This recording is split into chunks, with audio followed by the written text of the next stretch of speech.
Vaticano promove congresso e pede esforços para combater abusos na internet. Transgênero, fluido, intersexual. São novas palavras do léxico dos gêneros. Falsa campanha sobre 14º salário circula pelo WhatsApp. Ensaio fotográfico tratando homens como objeto sexual causa polêmica na moda. Está começando agora o Jornal em Foco.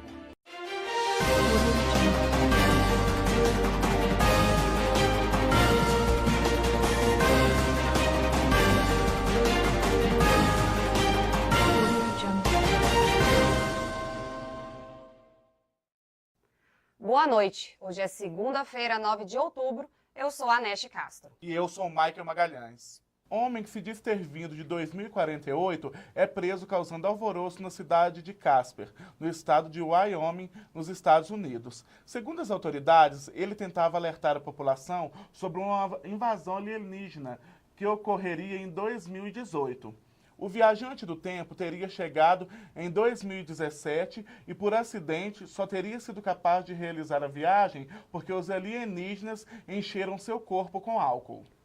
Falsa campanha sobre o 14º salário circula pelo WhatsApp. Em apenas 2 dias, 320 mil pessoas foram atingidas pela mensagem falsa, prometendo R$ 937 a mais no final do ano, aos nascidos de janeiro e junho. Para evitar ações de hackers em seu smartphone, a principal dica é desconfiar da informação exagerada, sempre checando se a informação é real antes de compartilhar. Thales Rodrigues traz outras notícias sobre como anda a economia no Brasil. Boa noite, Thales. O Índice de Preço ao Consumidor Amplo, IPCA, ficou em 0,16% no mês de setembro. O índice acumulado em 12 meses é de 2,54%, abaixo do limite mínimo da meta do governo. O objetivo é manter a inflação em 4,5% ao ano, mas há uma tolerância de 1,5%, ou seja, pode variar entre 3% e 6%. Quando o país descumpre a meta anual, com a inflação acima ou abaixo do limite tolerado, o presidente do Banco Central precisa enviar uma carta aberta ao ministro da Fazenda explicando por que ela não foi cumprida, quais ações serão adotadas e o tempo esperado para que essas medidas surtam efeito. O resultado de setembro mostra desaceleração em relação a agosto, mas já é um avanço comparado com os resultados da inflação em setembro do ano passado. Essas informações foram divulgadas pelo IBGE nesta última sexta-feira. É com vocês no estúdio. E agora as notícias de polícia com o Hudson Bonato. Boa noite, Hudson. Boa noite, Neste. Boa noite, Michael. Uma mulher de 30 anos foi assassinada a facadas pelo ex-marido dentro de uma viatura de polícia no último sábado, dia 7. Laís Andrade Fonseca chamou a polícia após descobrir uma câmera instalada no banheiro pelo ex-companheiro, com quem tem um filho de 8 anos no município de Pavão. Após admitir aos policiais, o suspeito e a vítima foram conduzidos de Pavão para a delegacia de Teófilo Otoni no banco de trás da mesma viatura. Quando estavam próximos do perímetro urbano de Teófilo Otoni, o homem atacou a esposa com uma facada no pescoço e logo depois se golpeou também no pescoço e pulou da viatura em movimento. Laís não resistiu. A vítima conseguiu sair da casa no final da tarde de domingo em um momento de descuido do homem e pediu ajuda aos vizinhos, que acionaram a polícia. É com vocês aí no estúdio. O Vaticano pretende criar uma rede de combate à proliferação de imagens de abuso sexual na internet. Eles ainda defendem a implementação de técnicas que impeçam o acesso de crianças e jovens a conteúdos destinados apenas a adultos na internet. O secretário de Estado do Vaticano, Pietro Parolin, também estava presente no evento. E essa sexta-feira, Neste, foi marcada pelo fim da greve dos Correios, iniciado no dia 19 de setembro. Os trabalhadores aceitaram a proposta do acordo coletivo, apresentada pelo Tribunal Superior do Trabalho, o TST. A assinatura do acordo acontecerá no dia 10, terça-feira, na sede do TST. Novas palavras são criadas para acompanhar o surgimento de novas identidades sexuais. A rede social Facebook disponibiliza agora uma série de outras caixas que correspondem a tantas nuances na identidade sexual, deixando seus usuários livres para descreverem-se em seu perfil. A iniciativa é significativa e dá fim ao antigo modelo binário de homens e mulheres, Michael. Muito interessante, né? Agora, informações de política com a Marina Pacheco. Boa noite, Marina.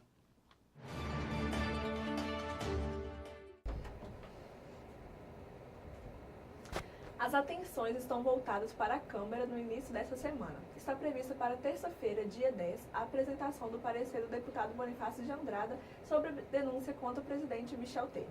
E os ministros Eliseu Padilha, da Casa Civil, e Moreira Franco, da Secretaria-Geral. No Senado, os parlamentares estarão de olho no julgamento do Supremo Tribunal Federal sobre a possibilidade de a Câmara e o Senado reverem medidas cautelares impostas a parlamentares, como afastamento de mandato de recolhimento noturno. Os trabalhos no Senado devem ter ritmo mais lento nesta semana, com a votação de projetos considerados menos polêmicos. Isso porque na semana passada foi encerrada a análise de proposta de reforma política que terão validade nas eleições de 2018. Obrigada, Marina. Depois do intervalo, a previsão do tempo para essa semana. É daqui a pouco.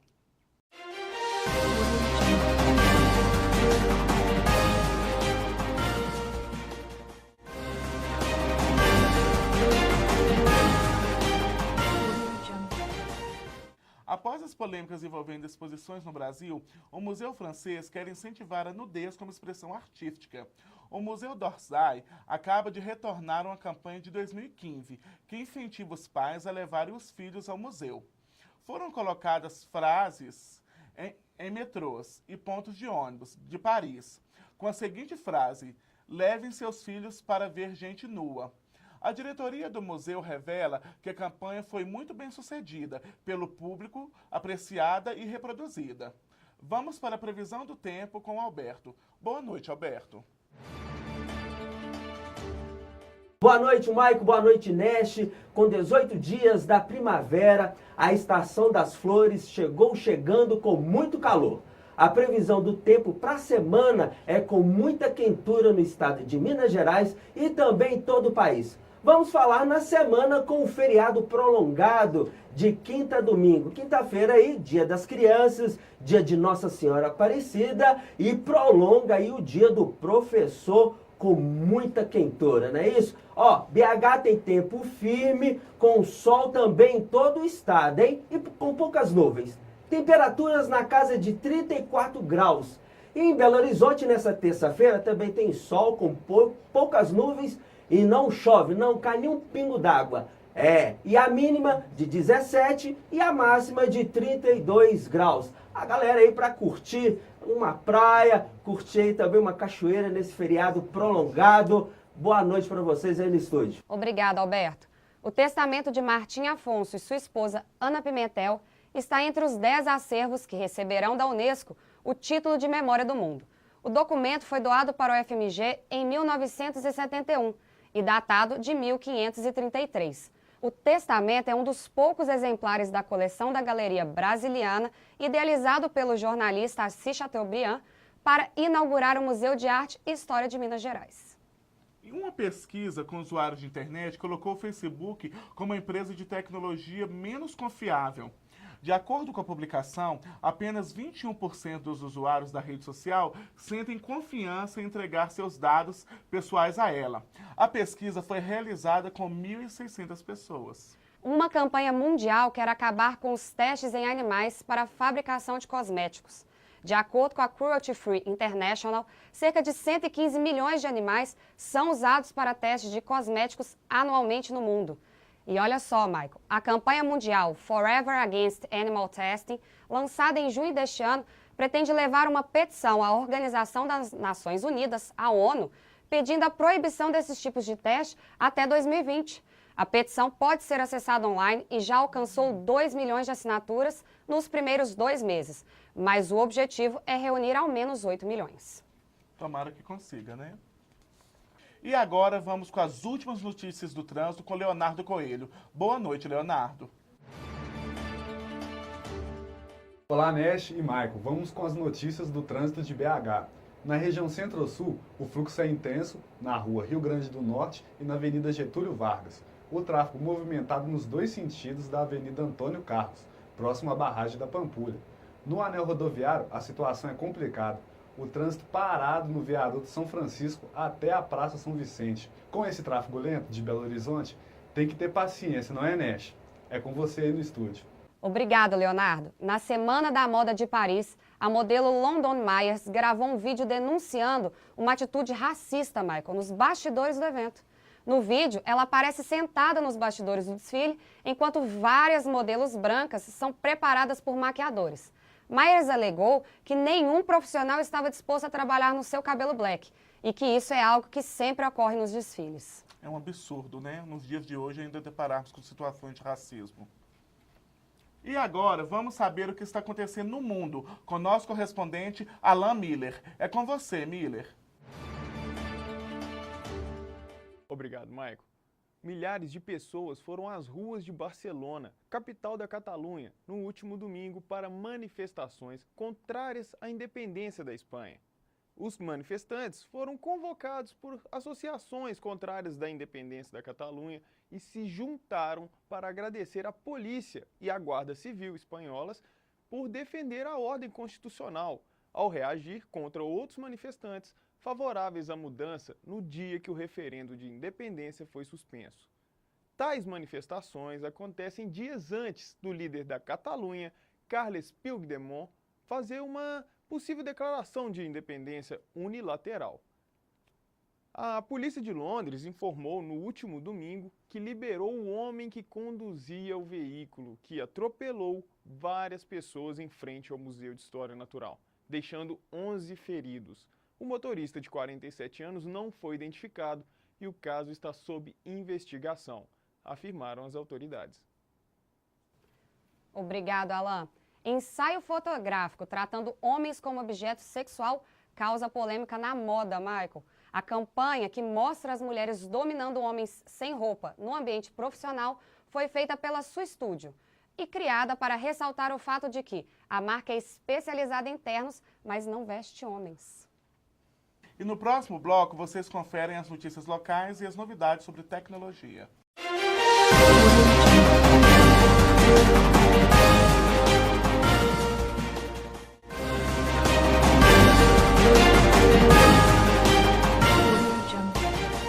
Recentemente, Michael, a arte tem gerado conflitos em torno de algumas exposições e obras no Brasil.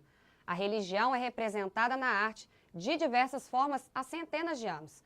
Esse embate existe ao menos desde o século XVI, com a pintura de uma das obras mais visitadas de todo o mundo, a Capela Sistina no Vaticano. As atuais representações da religião pela arte são consideradas ofensa por uns e manifestação estética por outros. Confira o que o público pensa sobre o assunto. Performances e manifestações artísticas vêm levantando uma série de debates em todo o Brasil. Algumas exposições já foram fechadas por pressão popular, outras permanecem abertas em defesa da liberdade de expressão da arte. Vamos conferir o que algumas pessoas têm a dizer a esse respeito. Tamires, o que você tem achado das exposições de arte e das polêmicas que têm sido levantadas no momento? Eu acho que é questão de senso. Acho que a arte ela não pode ser privada, porque tem certas pessoas que não podem ver igual criança. Eu acho que ela pode ser exposta, afinal de contas é uma arte, é uma livre expressão, mas eu acho que tem que ter senso. Se é uma arte que para criança é uma coisa que criança não pode ver, igual foi nesse caso, é só não levar a criança para lá. Visitei a exposição que está sendo aqui em Belo Horizonte e eu não me senti desrespeitado. Depende da pessoa que se sente desrespeitada. Muita gente não gosta do que está vendo. E aí eu acho que é sobre isso que gera polêmica. A partir do momento que você entra lá e vê, você pode sair. Você não precisa continuar vendo. Ou então, se você se sentir desrespeitado, você também pode sair. Ou então, se você gostar, ou então se identificar, pode continuar a exposição. E agora, Nesh, vamos saber mais sobre uma lei que irá beneficiar gestantes, com Samara Tibúrcio. Boa noite, Nesh. Boa noite, Michael. Então, o 5º mês de gravidez costuma trazer bastante desconfortos para as mulheres. É a partir desse período que se realizam os exames para saber como anda o feto. Diante disso, a Comissão de Legislação e Justiça criou um projeto de lei que garante a gratuidade do transporte público para as gestantes. Para ter direito ao benefício, as gestantes devem comprovar, através de documentos, o período da gestação. O projeto ainda precisa passar pela Câmara Legislativa para então chegar ao presidente Alexandre Calil. E uma outra boa notícia para os mineiros, Nesh, é a liberação das faixas exclusivas de ônibus para motos e carros aos finais de semana. Desde o último dia 24, a BH Trans liberou as pistas para os testes. A decisão em manter as pistas liberadas aos finais de semana e feriados foi publicada no sábado, dia 7, no Diário Oficial do Município. Voltamos ao estúdio com vocês. Obrigado, Samara. mais um caso registrado de iPhone 8 com tela deslocada, desta vez na China. O usuário recebeu um aparelho cuja parte da frente se deslocou do restante da estrutura de metal enquanto ainda estava sendo transportado. Apple diz estar ciente do assunto e já iniciou uma investigação sobre o caso. Agora, outras notícias de tecnologia com Vinícius Veiga. Boa noite, Vinícius. A Verizon, empresa americana que comprou parte do Yahoo no começo deste ano, divulgou que em 2013 um cyberataque aos sistemas do Yahoo afetou mais de 3 bilhões de usuários, incluindo milhões do Brasil. A confirmação é bem maior do que a estimativa da época, quando se especulava que 1 bilhão de usuários foram afetados. Nesse cyberataque de 2013, contas foram roubadas, dados pessoais de usuários importantes vendidos no mercado negro e muitos outros problemas foram reportados. É com vocês aí do estúdio. Obrigado, Vinícius. E no próximo bloco você confere notícias de cultura, esportes e educação. Até já.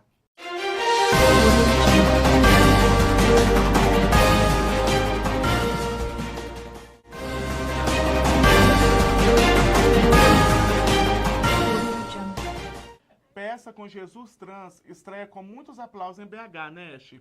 A peça teve lotação máxima na Funarte nesta quinta-feira. E olha só, Michael, temos mais cultura.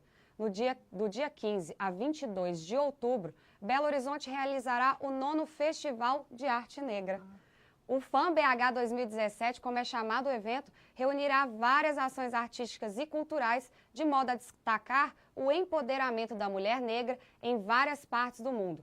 Todas as informações e programação completa você encontra no site do festival, www.fambh.com.br. Vamos para a agenda cultural com Ana Souza. Boa noite, Ana.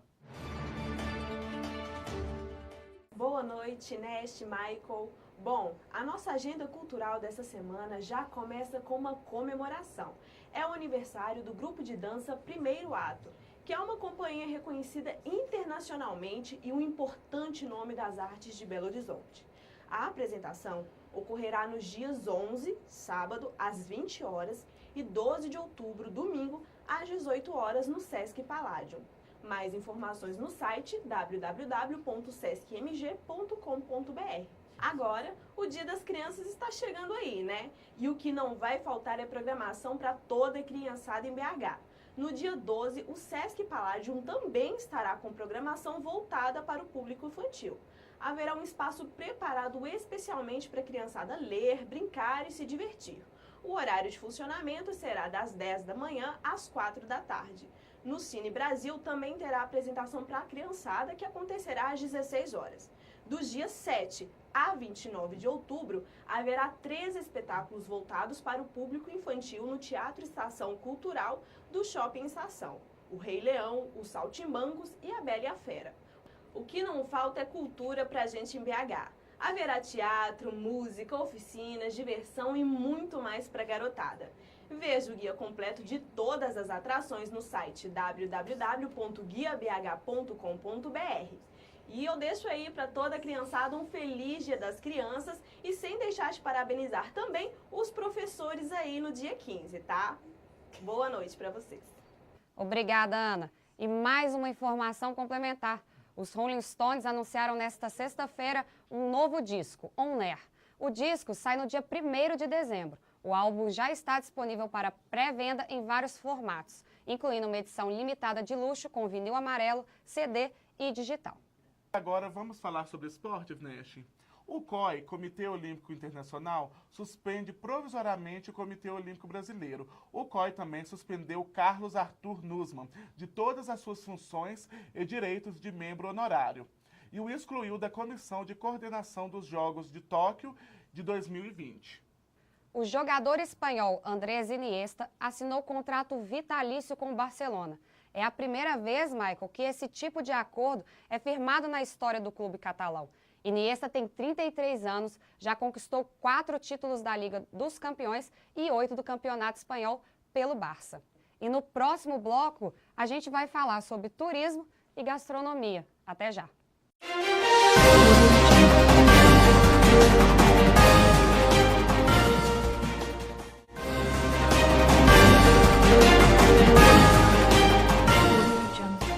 E agora mais uma notícia sobre política, Nesh. Escuta essa. O deputado federal Marco Feliciano, do PSC, apresenta no Congresso Nacional um projeto de lei que proíbe símbolos religiosos. Além das apresentações passarem a ter classificação indicativa, o texto impede que imagens religiosas sejam utilizadas em exposições, cinema, programas de televisão, filmes, DVDs, teatro, musical e circo. E os espetáculos ao vivo tenham indicações para menores de idade. O projeto modifica a Lei 74 de 1990 sobre a profanação de símbolos religiosos. E depois dessa notícia, Maicon, a gente vai relaxar um pouquinho. Vamos falar de turismo com a repórter Amanda Vitória. Boa noite, Amanda. Quem está pensando em ir para a Europa, Portugal é uma boa pedida. O país acaba de receber uma série de premiações na área de turismo, inclusive como de melhor destino europeu. E olha, devido aos furacões Irma, João e Maria, as rotas de turismo no Caribe foram alteradas. A tendência é a substituição das ilhas mais afetadas na zona norte e leste do Caribe pelas localizadas mais ao sul. As companhias de cruzeiros também estão alterando alguns pontos de parada. Para quem se interessa pela área, o Pronatec, Programa Nacional de Ensino Técnico e Emprego, oferece cursos na área de turismo em Araguatins e Tocantinópolis. Os cursos, à distância, são uma parceria entre o Ministério do Turismo e a Secretaria de Desenvolvimento Econômico, Ciência e Tecnologia. Obrigado, Amanda. A legalização da maconha pode levar ao aumento do consumo. Segundo um estudo francês, Nesh, apresentado nesta sexta-feira, foi analisado os níveis de consumo em 2 países, nos Estados Unidos e no Uruguai. Pelo ponto de vista econômico, na terra de Donald Trump, o faturamento da indústria de cannabis está em constante alta, chegando a $1 bilhão por ano. O setor criou milhares de empregos. A Fiat anunciou nesta quinta o recall de 8 modelos. Entre eles estão Palio, Uno, Mobi e Fiorino. A montadora italiana alegou problemas na caixa de câmbio. A picape Toro também está em recall por falhas na central de injeção do motor. E agora, Maicon, vamos falar de um assunto que todo mundo gosta: comida. Nossa repórter Patrícia Matos está trazendo novidades sobre a cozinha gourmet. Boa noite, Patrícia. O que tem de bom pra gente hoje? Então, Nesh, não é de hoje que brasileiro gosta de testar novos sabores, não é verdade? A nova tendência são os hambúrgueres gourmet, que fogem totalmente do tradicional pão com carne. Dá oportunidade para que novos e inusitados ingredientes façam parte dessa paixão gastronômica que já era adorada. Aqui em BH, as casas especializadas na reinvenção dos sanduíches já invadiram o espaço gastronômico e oferecem sabores que agradam o paladar, o bolso e principalmente a fome de todos os tamanhos. Uma outra dica para aqueles que preferem testar as panelas é entrar no nosso site www.jornalemfoco.com.br e pegar as receitas de hambúrgueres caseiros e, quem sabe, chamar os amigos para promover um festival de novos sabores. Nesse caso, a dica fundamental é não esquecer de me convidar. Obrigada, Nesh, obrigado, Mike, e até semana que vem com mais um Foco na Gula. Obrigado, Patrícia. O Jornal em Foco fica por aqui. Agora você continua com a nossa programação. Uma boa noite e até amanhã. Boa noite.